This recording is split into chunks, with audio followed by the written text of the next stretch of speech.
तौर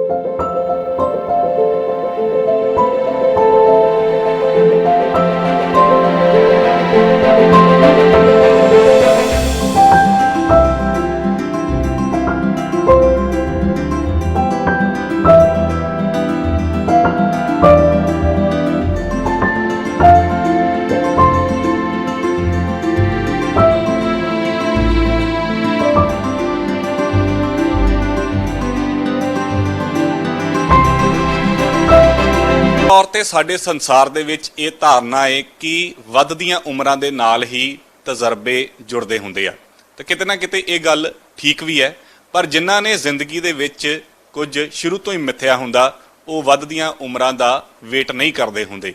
छोटियां उमरां दे विच ही उन्हां ने वड्डियां पुलांघां पुट्टणियां शुरू कर देणियां हुंदियां ने। तां इसे तरीके की एक कहानी तुहानूं हरसिमरन कौर दी सुणावांगे, जिन्हां ने 10 साल की उम्र दे विच ही अंग्रेजी दे विच शायरी लिखनी शुरू कर दी ਅਤੇ 14 ਸਾਲ ਦੀ ਉਮਰ ਦੇ ਵਿੱਚ ਪਹਿਲੀ ਕਿਤਾਬ ਲਿਖ ਦਿੱਤੀ। ਅੱਜ ਉਹਨਾਂ ਦੀਆਂ 3 ਕਿਤਾਬਾਂ ਨੇ ਅਤੇ ਉਹਨਾਂ ਨੂੰ ਵੱਡੇ ਸਨਮਾਨਾਂ ਦੇ ਨਾਲ, ਅਵਾਰਡ ਦੇ ਨਾਲ ਸਨਮਾਨਿਤ ਕੀਤਾ ਗਿਆ। ਜਲੰਧਰ ਦੇ ਛੋਟੇ ਜਿਹੇ ਪਿੰਡ ਤੋਂ ਉੱਠ ਕੇ ਵੱਡੀਆਂ ਉਪਲਬਧੀਆਂ ਹਾਸਲ ਕਰਨ ਵਾਲੀ ਹਰਸਿਮਰਨ ਸਾਡੇ ਨਾਲ ਨੇ। ਗੱਲਬਾਤ ਕਰਦੇ ਹਾਂ। ਹਰਸਿਮਰਨ, ਸਭ ਤੋਂ ਪਹਿਲਾਂ ਤਾਂ ਤੁਹਾਨੂੰ ਬਹੁਤ-ਬਹੁਤ ਮੁਬਾਰਕਾਂ ਤੇ ਬਹੁਤ ਵਧੀਆ ਲੱਗਿਆ ਤੁਹਾਨੂੰ ਇਦਾਂ ਦੇਖ ਕੇ। Thank you so much sir, it's an honour. ਸਭ ਤੋਂ ਪਹਿਲੀ ਕਿਤਾਬ ਜਿਹੜੀ ਆ ਤੁਹਾਡੀ 13 ਸਾਲ ਦੀ 14 ਸਾਲ ਦੀ ਉਮਰ ਦੇ ਵਿੱਚ ਆ ਗਈ, ਤਾਂ ਉਹਦੇ ਵਿੱਚ ਕੀ ਖਾਸ ਸੀਗਾ ਤੇ ਕਿਤਾਬ ਲਿਖਣ ਦਾ ਜਜ਼ਬਾ ਕਿੱਥੋਂ ਹਾਸਲ ਹੋਇਆ? ਕਿਉਂਕਿ ਇਹ ਗੱਲ ਕਹੀ ਜਾਂਦੀ ਹੈ ਕਿ ਕਿਤਾਬਾਂ ਲਿਖਣ ਵਾਲੇ ਤਾਂ ਬਜ਼ੁਰਗ ਹੁੰਦੇ ਆ, ਤਾਂ ਤੁਸੀਂ ਛੋਟੀ ਉਮਰ ਦੇ ਵਿੱਚ ਇੰਨਾ ਕੁਝ ਲਿਖਤਾ। ਮੈਨੂੰ ਲੱਗਦਾ ਹੈ ਕਿ ਜੋ ਮੈਂ 10 ਇਅਰਸ ਦੀ ਏਜ ਵਿੱਚ, 11 ਇਅਰਸ ਦੀ, 12 ਇਅਰਸ ਦੀ ਏਜ ਵਿੱਚ ਜੋ ਲਿਖਿਆ ਹੈ ਉਹ ਇਸ ਬੁੱਕ ਵਿੱਚ ਜਿਹੜਾ ਤੁਹਾਨੂੰ ਦੇਖਣ ਨੂੰ ਮਿਲੂਗਾ। ਅਤੇ ਇਹ ਮੈਨੂੰ ਬੁੱਕਸ ਪੜ੍ਹ ਕੇ ਉਹ ਤੋਂ ਇੰਸਪੀਰੇਸ਼ਨ ਮਿਲਦੀ, ਜਿੱਦਾਂ ਤੁਸੀਂ ਗੱਲ ਕੀਤੀ। ਬਹੁਤ ਸਾਰੇ ਆਥਰਸ ਦੀਆਂ ਬੁੱਕਸ ਪੜ੍ਹ ਕੇ ਮੈਨੂੰ ਇੰਸਪੀਰੇਸ਼ਨ ਮਿਲੀ to write my own poetry and writing. So ਛੋਟਾ ਜਿਹਾ ਪਿੰਡ ਆ ਤੁਹਾਡਾ, ਮੈਂ ਦੇਖਿਆ ਮੰਡ, ਤਾਂ ਇਹ ਪਿੰਡ ਤੋਂ, ਕਿਉਂਕਿ ਧਾਰਨਾਵਾਂ ਇਹ ਵੀ ਹੁੰਦੀਆਂ ਨੇ ਕਿ ਜਿਹੜੇ ਪਿੰਡਾਂ ਵਾਲੀਆਂ ਕੁੜੀਆਂ ਹੁੰਦੀਆਂ ਨੇ ਜਾਂ ਪਿੰਡਾਂ ਵਾਲੇ ਮੁੰਡੇ ਹੁੰਦੇ ਆ, ਉਹਨਾਂ ਦਾ ਅੰਗਰੇਜ਼ੀ ਦੇ ਨਾਲ ਬਹੁਤੀ ਬਣਦੀ ਨਹੀਂ ਹੁੰਦੀ। ਤਾਂ ਤੁਸੀਂ ਅੰਗਰੇਜ਼ੀ ਬੋਲਦੇ ਵੀ ਬੜੀ ਸੋਹਣੀ ਹੋ ਤੇ ਲਿਖੀ ਵੀ ਬਹੁਤ ਸ਼ਾਨਦਾਰ ਹੈ। ਇਹ ਕਾਰਨ ਘਰੋਂ ਕੋਈ ਇੱਕ ਚੀਜ਼ ਦੀ ਗੁੜਤੀ ਮਿਲੀ ਹੀ, ਜਾਂ ਸਕੂਲ 'ਚ ਮਿਲੀ, ਕਿ ਜਾਂ ਤੁਸੀਂ ਬਾਹਰ ਜਾ ਕੇ ਆਏ ਹੋ ਕਿਤੇ? I think that it's a result of what you consume and what kind of things that you bind yourself with, and what kind of people you have an acquaintance with. So I think that having a lot of connections in various different countries is something that can help you, because it kind of provides an exposure to you to do what you want. And so is karke ਤੁਹਾਨੂੰ ਬਾਹਰ ਕੰਟਰੀਆਂ ਦੇ ਵਿੱਚ ਤੁਹਾਨੂੰ ਗੱਲਬਾਤ ਹੁੰਦੀ ਰਹਿੰਦੀ, ਜਾਂ ਤਾਂ ਤੁਸੀਂ ਕਨੈਕਟ ਹੋ? ਪੰਜਾਬ ਦੇ ਵਿੱਚ ਵੀ ਕੋਈ ਇਸ ਤਰੀਕੇ ਨਾਲ ਹੋਰ ਵੀ, ਜਾਂ ਤੁਹਾਡੇ ਫਰੈਂਡ ਸਰਕਲ ਦੇ ਵਿੱਚ ਹੈ, ਕਿ ਜਾਂ ਤੁਸੀਂ ਇਕੱਲੇ ਹੋ? ਨਹੀਂ, ਮੈਂ ਐਕਚੁਅਲੀ ਬਹੁਤ ਸਾਰੀ ਕੰਟਰੀਜ਼ ਜੇ ਗੱਲ ਕੀਤੀ ਜਾਵੇ ਉਹਨਾਂ ਦੇ ਨਾਲ ਮੇਰੇ ਕਨੈਕਸ਼ਨਸ ਆ। Like I have a lot of authors and writers in connection with me, so I keep on getting inspired. ਕਿਹੜੇ ਨੇ, ਕਿਹੜੇ ਦੇਸ਼ ਦੇ ਵਿੱਚ ਨੇ? US, UK, ਕੈਨੇਡਾ, ਇਹ ਸਾਰੇ ਕੰਟਰੀਜ਼ ਦੇ ਵਿੱਚ ਕਨੈਕਸ਼ਨਸ ਹੈ। ਅੱਛਾ, ਵੈਸੇ ਤਾਂ ਕੁੜੀਆਂ ਕੋਲੋਂ ਏਜ ਪੁੱਛਣੀ ਨਹੀਂ ਹੁੰਦੀ, ਪੁੱਛਦੇ ਨਹੀਂ ਹੁੰਦੇ, ਪਰ ਮੈਂ ਤੁਹਾਡੇ ਕੋਲੋਂ ਪੁੱਛ ਲੈਂਦਾ ਕਿ ਤੁਹਾਡੀ ਹੁਣ ਉਮਰ ਕਿੰਨੀ ਆ, ਤੇ ਤੁਸੀਂ 3 ਕਿਤਾਬਾਂ ਲਿਖਤੀਆਂ ਨੇ। ਉਮਰ ਦੱਸੋ ਪਹਿਲਾਂ ਆਪਣੀ ਕਿੰਨੀ? ਮੈਂ 16 ਇਅਰਸ ਦੀ ਹਾਂ। ਤਾਂ ਇੱਕ ਆ ਜਿਹੜੀ ਪਹਿਲੀ ਕਿਤਾਬ ਸੀਗੀ ਤੁਹਾਡੀ, ਜਿਹੜੀ ਤੁਸੀਂ 14 ਸਾਲ ਦੀ ਉਮਰ ਦੇ ਵਿੱਚ ਇਹ ਰਿਲੀਜ਼ ਕੀਤੀ, ਇਹਦੇ ਵਿੱਚ ਮੈਂ ਜਿੰਨਾ ਕੁ ਮੈਂ ਪੜ੍ਹਿਆ, ਵਾਤਾਵਰਨ ਦੇ ਬਾਰੇ ਬਹੁਤ ਕੁਝ ਲਿਖਿਆ। ਇਹਦੇ ਵਿੱਚ ਲਿਖਣ ਦੀ ਕਿਉਂ ਜ਼ਰੂਰਤ ਪੈ ਗਈ ਤੁਹਾਨੂੰ ਵਾਤਾਵਰਨ ਬਾਰੇ?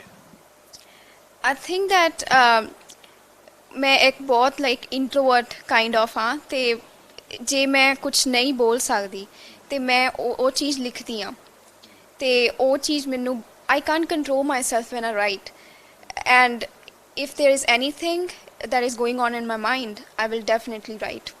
ਆਮ ਤੌਰ 'ਤੇ ਇਹ ਵੀ ਗੱਲ ਕਹਿੰਦੇ ਨੇ, ਕਹਿੰਦੇ ਕਿ ਜੇ ਜ਼ੁਬਾਨ ਦੀ ਤਾਕਤ ਓਨੀ ਨਹੀਂ ਹੁੰਦੀ ਜਿੰਨੀ ਕਲਮ ਦੀ ਤਾਕਤ ਹੁੰਦੀ ਹੈ, ਤਾਂ ਤੁਸੀਂ ਕਲਮ ਵਾਲੀ ਤਾਕਤ ਯੂਜ਼ ਕਰਦੇ ਹੋ ਫਿਰ? ਜੀ ਜ਼ਰੂਰ। ਇਸ ਕਰਕੇ ਹੀ ਮੈਂ ਇਨਵਾਇਰਮੈਂਟ ਦੇ ਰਿਲੇਟਡ ਪੋਇਮਸ ਲਿਖਦੀ ਹਾਂ, ਐਂਡ ਨੈਸ਼ਨਲਿਜ਼ਮ, ਆਪਣੇ ਇੰਡੀਆ ਬਾਰੇ ਪੋਇਮਸ ਲਿਖਦੀ ਹਾਂ, and not only poems but also writings and various ramblings or anything like that. ਅੱਛਾ, ਜਿਹੜੀ ਕੋਈ ਤੁਹਾਡੀ ਵਧੀਆ ਪੋਇਮ ਹੋਵੇ, ਵੈਸੇ ਤਾਂ ਤੁਹਾਡੀਆਂ ਸਾਰੀਆਂ ਵਧੀਆ ਹੋਣਗੀਆਂ, ਪਰ ਕੁਛ ਵਾਤਾਵਰਨ ਦੇ ਉੱਤੇ ਜਾਂ ਕੋਈ ਇੰਡੀਆ ਦੇ ਉੱਪਰ ਜੇ ਤੁਸੀਂ ਕੋਈ ਪੋਇਮ ਲਿਖੀ ਹੈ ਤੁਹਾਡੀ ਬੈਸਟ ਲੱਗਦੀ ਹੋਵੇ ਤੁਹਾਨੂੰ, ਉਹ ਜ਼ਰੂਰ ਸਾਨੂੰ ਸੁਣਾਓ। श्योर मैं एक पोएम शेयर करना चाहूँगी उसका नाम है माई इंडिया ਤੇ ਉਹ ਪੋਇਮ ਇੱਦਾਂ it goes like this. I love walking in the streets of Bugis, but I miss the outskirts of my city. I love the sound of the rain, but I miss the mist of the clouds which are sane. I love the pitter-patter of the drops, but I miss the sunset that makes my heart to hop. I love walking on the seashore, but I miss the best of all the chaos. I love the shimmers of festivity. I missed the nativity. I loved Singapore, but I miss the tranquility of India. ਤੁਸੀਂ ਚੀਜ਼ਾਂ ਲਾ ਲਾ ਕੇ ਕੀਤੀਆਂ ਨੇ ਕਿ ਜੋ ਸਾਡੇ ਦੇਸ਼ 'ਚ ਹੋਣਾ ਚਾਹੀਦਾ ਉਹ ਚੀਜ਼ਾਂ ਨਹੀਂ ਗਈਆਂ, ਪਰ ਇਹ ਦੱਸੋ ਕਿ ਜਿੱਦਾਂ ਮੈਂ ਪਿੰਡ ਦੀ ਗੱਲ ਬਾਰ-ਬਾਰ ਇਸ ਕਰਕੇ ਕਰ ਰਿਹਾ ਕਿਉਂਕਿ ਹਾਈਲਾਈਟ ਕਰਨੀ ਜ਼ਰੂਰੀ ਹੈ ਕਿ ਤੁਸੀਂ ਛੋਟੇ ਜਿਹੇ ਪਿੰਡ ਤੋਂ ਉੱਠ ਕੇ ਇਹ ਚੀਜ਼ਾਂ ਮੁਕਾਮ ਹਾਸਲ ਕਰ ਰਹੇ ਹੋ। ਫਿਰ ਇਹ ਤੁਸੀਂ ਅਬਜ਼ਰਵ ਕਿੱਦਾਂ ਕਰਦੇ ਹੋ, ਕਿਉਂਕਿ ਕੁਝ ਚੀਜ਼ਾਂ ਹੁੰਦੀਆਂ ਨੇ ਕਿ ਤੁਹਾਨੂੰ ਘੁੰਮਣਾ ਫਿਰਨਾ ਪੈਂਦਾ, ਤੁਸੀਂ ਐਨਾਲਿਸਿਸ ਚੀਜ਼ਾਂ ਨੂੰ ਕਰਦੇ ਹੋ, ਰਾਈਟਰ ਤਾਂ ਇਦਾਂ ਦੇ ਹੁੰਦੇ, ਤਾਂ ਫਿਰ ਇੱਥੇ ਰਹਿ ਕੇ ਤੁਸੀਂ ਫਿਰ ਐਨਾਲਿਸਿਸ ਕਿੱਦਾਂ ਕਰਦੇ ਹੋ ਜਾਂ ਇੰਟਰਨੈਟ ਦਾ ਸਹਾਰਾ ਲੈਂਦੇ ਹੋ ਫਿਰ? I think that ਇਹ ਮਾਇਨੇ ਨਹੀਂ ਰੱਖਦਾ ਤੁਸੀਂ ਕਿੱਥੋਂ ਬਿਲੋਂਗ ਕਰਦੇ ਹੋ ਜਾਂ ਤੁਸੀਂ ਕਿੱਥੇ ਰਹਿੰਦੇ ਹੋ। ਜੇ ਤੁਸੀਂ ਕੁਝ ਕਰਨਾ ਚਾਹੁੰਦੇ ਹੋ, not only ਕੁਝ ਕਰਨਾ ਚਾਹੁੰਦੇ ਹੋ, but if you want to present your thoughts and notions on something, then you can live anywhere in the world and you can do that. And I think that internet is a very great way for this, and you can connect with people who share the same psychology as yours. So ਪਿੰਡ ਦੀਆਂ ਬੇੜੀਆਂ ਤੇ ਨਹੀਂ ਕੋਈ ਪੈਰਾਂ ਦੇ ਵਿੱਚ ਬੱਝੀਆਂ, ਜਿੱਦਾਂ ਆਮ ਤੌਰ ਤੇ ਕੁੜੀਆਂ ਨੂੰ ਕਿਹਾ ਜਾਂਦਾ ਪਿੰਡਾਂ 'ਚ ਬਹੁਤਾ ਪੜ੍ਹਨਾ ਨਹੀਂਗਾ, ਵੈਸੇ ਤਾਂ ਇਹ ਘੱਟ ਹੋ ਗਿਆ ਹੁਣ ਤਾਂ, ਪਰ ਫਿਰ ਵੀ ਕਿਤੇ ਨਾ ਕਿਤੇ ਹੈ, ਉਹ ਵਾਲੀਆਂ ਬੇੜੀਆਂ ਤੇ ਨਹੀਂ ਤੁਹਾਡੇ ਪੈਰ ਦੇ ਵਿੱਚ ਪਈਆਂ? I belong in a very educational family. So mere jinne bhi relatives, my parents and my grandparents, everyone, they are teachers, and they definitely support me in this sojourn. ਫਿਰ ਟੀਚਰ ਹੀ ਬਣਨਾ ਕਿ ਜਾਂ ਕੁਝ ਹੋਰ ਸੋਚਿਆ ਲਾਈਫ ਦੇ ਵਿੱਚ? ਮੈਂ ਐਕਚੁਅਲੀ ਹੁਣ ਲਈ ਤਾਂ I want to go in teaching field, in the field of teaching, but then again I'm not sure. ਤੁਹਾਡੇ ਫਾਦਰ ਸਾਹਿਬ ਦੱਸ ਰਹੇ ਸੀਗੇ ਕਿ ਹਰਸਿਮਰਨ +2 ਦੇ ਵਿੱਚ ਹੋ ਤੁਸੀਂ, ਤੇ ਤੁਸੀਂ ਆਰਟਸ ਕਰ ਰਹੇ ਹੋ, ਤੁਸੀਂ ਨਹੀਂ ਉਹ ਦੌੜ ਦੇ ਵਿੱਚ ਪਏ ਮੈਡੀਕਲ, ਨਾਨ ਮੈਡੀਕਲ, ਕਾਮਰਸ ਜਾਂ ਹੋਰ ਇਹਨਾਂ ਫੀਲਡ, ਆਰਟਸ ਕਿਉਂ ਚੁਣਿਆ? I think that I've always been interested in the arts and humanities fields. ਤੇ ਤੁਹਾਨੂੰ ਜੋ ਵੀ ਇੰਟਰਸਟ ਹੈ ਤੁਹਾਨੂੰ ਉਹ ਕਰਨਾ ਚਾਹੀਦਾ, not ਕੋਈ ਕਿਸੇ ਨੇ ਮੈਡੀਕਲ ਰੱਖੀ ਆ, ਨਾਨ ਮੈਡੀਕਲ ਰੱਖੀ ਆ, ਕਾਮਰਸ ਰੱਖੀ। ਅੱਜ ਕੱਲ੍ਹ ਤਾਂ ਇਹ ਚੀਜ਼ਾਂ ਓਨੈਸਟਲੀ ਬਹੁਤ ਘੱਟ ਹੋ ਚੁੱਕੀਆਂ ਹੈ ਸਕੂਲਸ ਵਗੈਰਾ ਦੇ ਵਿੱਚ, ਬਟ ਜੋ ਤੁਹਾਡਾ ਪੈਸ਼ਨ ਆ ਜਿਸ ਚੀਜ਼ ਲਈ, ਜੇ ਤੁਹਾਨੂੰ ਇੰਗਲਿਸ਼ ਜ਼ਿਆਦਾ ਪਸੰਦ ਹੈ, go for it, just study English. If you like psychology, go for it, study psychology. And it's not something like कि you are being pressurized and only then you are supposed to study this particular subject, you are supposed to study math or science. If you really like math and science, study that. But if you are someone who is having another interest, then you should definitely do what interests you. ਅੱਜ ਕੱਲ੍ਹ ਤਾਂ ਇਹ ਵੀ ਹੈ ਕਿ +2 ਤੋਂ ਬਾਅਦ IELTS ਕੀਤੀ ਤੇ ਵਿਦੇਸ਼ ਨੂੰ ਚਲੇ ਗਏ, ਤੁਹਾਡੀ ਤਾਂ ਇੰਗਲਿਸ਼ ਵੀ ਬਹੁਤ ਵਧੀਆ, ਇਸ ਬਾਰੇ ਨਹੀਂ ਸੋਚਿਆ ਕਿ ਵਿਦੇਸ਼ ਨੂੰ ਚੱਲ ਕੇ ਕੋਈ ਵੱਖਰਾ ਕਰਦੇ ਆ? Actually, in Punjab, as you can see, there are many human flights, to give cite an example. And mostly, if we can observe, then people are doing this IELTS exams or TOEFL exams, and they are like going abroad and stuff like that, as you just mentioned. I think it's good for them. It is what it is, and if they want to do it, then it's good, and but it totally depends on you, what kind of a person you are, what you want to study. So yes. English ਦੇ ਵਿੱਚ ਤੁਸੀਂ ਇਹ ਲਿਖਦੇ ਹੋ, ਬੋਲਦੇ ਵੀ ਬੜੀ ਸ਼ਾਨਦਾਰ ਹੋ, ਵੈਸੇ ਤਾਂ ਪੰਜਾਬੀ ਵੀ ਤੁਸੀਂ ਵਧੀਆ ਬੋਲਦੇ ਹੋ, ਤਾਂ ਪੰਜਾਬੀ ਦੇ ਵਿੱਚ ਨਹੀਂ ਕਦੀ ਲਿਖਣ ਬਾਰੇ ਸੋਚਿਆ? I think ਇਹ ਇਨਫਲੂਐਂਸ ਕਰਦਾ ਜਿਹੜਾ ਲਿਟਰੇਚਰ ਤੁਸੀਂ ਪੜ੍ਹਦੇ ਹੋ, ਅਤੇ ਮੈਨੂੰ ਇੰਗਲਿਸ਼ ਲਿਟਰੇਚਰ 'ਤੇ ਸ਼ੁਰੂ ਤੋਂ ਹੀ, ਜਦੋਂ ਮੈਂ 10 years, not 10 years, ਬਹੁਤ ਛੋਟੀ ਸੀ ਜਦੋਂ ਮੈਂ ਬੁੱਕਸ ਪੜ੍ਹਨੀਆਂ ਸਟਾਰਟ ਕਰਤੀਆਂ, ਅਤੇ ਮੇਰੇ ਪੇਰੈਂਟਸ ਹਮੇਸ਼ਾ ਮੈਨੂੰ ਬੁੱਕਸ ਲੈ ਕੇ ਦਿੰਦੇ ਹੁੰਦੇ ਸੀ, ਐਂਡ ਉਸ ਚੀਜ਼ ਨੇ ਮੈਨੂੰ ਬਹੁਤ ਇੰਸਪਾਇਰ ਕੀਤਾ। ਉਹ ਬੁੱਕਸ ਇੰਗਲਿਸ਼ ਲਿਟਰੇਚਰ ਵਾਲੀਆਂ ਸੀਗੀਆਂ, ਐਂਡ ਆਈ ਥਿੰਕ ਦੈਟ ਇਹ ਡਿਪੈਂਡ ਕਰਦਾ, ਲਾਈਕ ਕਿਉਂਕਿ ਮੈਂ Punjabi literature, Punjabi is a beautiful language, ਅਤੇ ਮੈਂ ਜ਼ਰੂਰ ਇਸ ਬਾਰੇ ਅੱਗੇ ਕੁਛ ਕਰਨਾ ਚਾਹੂੰਗੀ ਜ਼ਰੂਰ, ਕਿਉਂਕਿ ਹਾਲੇ ਮੈਂ ਬਹੁਤ ਛੋਟੀ ਹਾਂ to write in Punjabi language. It's such a brilliant language, I think it's so ਯਾ।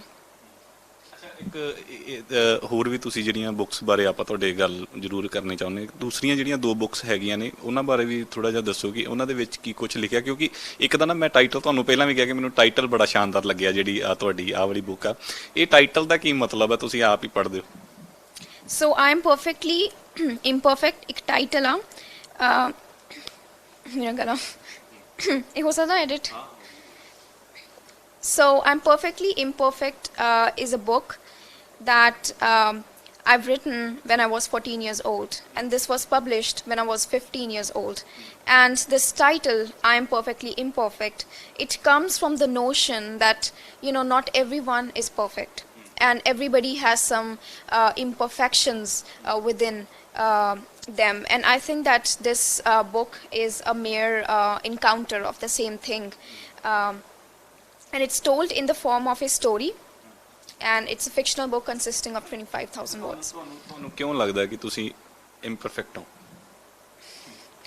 Actually, I am a human, and humans, of course, imperfect ਹੁੰਦੇ ਆ, and only the God is the one ਜੋ perfect ਆ. ਅੱਜ ਕੱਲ੍ਹ ਤੇ ਇਹ ਕਿਹਾ ਜਾਂਦਾ, ਕਹਿੰਦੇ ਜਿਹੜੇ ਅੰਗਰੇਜ਼ੀ ਬੋਲਦੇ ਆ ਉਹ ਤਾਂ ਪਰਫੈਕਟ ਹੀ ਨੇ। I don't think, because that is such a I would say that is such a prejudice. If we think, I don't think that it's necessary if you speak English then you're perfect. Like that is a very old notion. I would say that's very conservative. So I would not consider myself perfect by any means. ਜੇ ਮੈਂ ਅੱਜ ਪੁੱਛਾਂ ਹਰਸਿਮਰਨ ਨੂੰ ਕਿ ਤੁਸੀਂ ਆਪਣੇ ਆਪ ਨੂੰ 5 ਸਾਲ ਬਾਅਦ ਕਿੱਥੇ ਦੇਖਣਾ ਚਾਹੁੰਦੇ ਹੋ, ਤਾਂ ਤੁਸੀਂ ਆਪਣੇ ਆਪ ਨੂੰ 5 ਸਾਲ ਬਾਅਦ, ਵੈਸੇ ਤਾਂ ਹਰ ਕੋਈ ਸੋਚਦਾ ਕਿ ਮੈਂ ਅਗਲੇ ਸਾਲ ਇਹ ਕਰਨਾ, ਅਗਲੇ ਸਾਲ, ਮੈਂ 5 ਸਾਲ ਬਾਅਦ ਪੁੱਛਦਾ ਤੁਸੀਂ ਆਪਣੇ ਆਪ ਨੂੰ ਕਿੱਥੇ ਖੜਿਆ ਦੇਖਣਾ ਚਾਹੁੰਦੇ ਹੋ?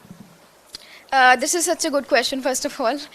ਇਹਦੇ ਲਈ ਮੈਂ ਐਕਚੁਅਲੀ ਪੂਰੀ ਇੱਕ ਆਪਣੀ ਗੂਗਲ ਡਰਾਈਵ ਬਣਾਈ ਹੋਈ ਆ ਕਿ ਮੈਂ ਕੀ ਕਰਨਾ ਚਾਹੂੰਗੀ ਅਗਲੇ 5 ਸਾਲਾਂ ਤੱਕ, ਅਗਲੇ 10 ਸਾਲਾਂ ਤੱਕ।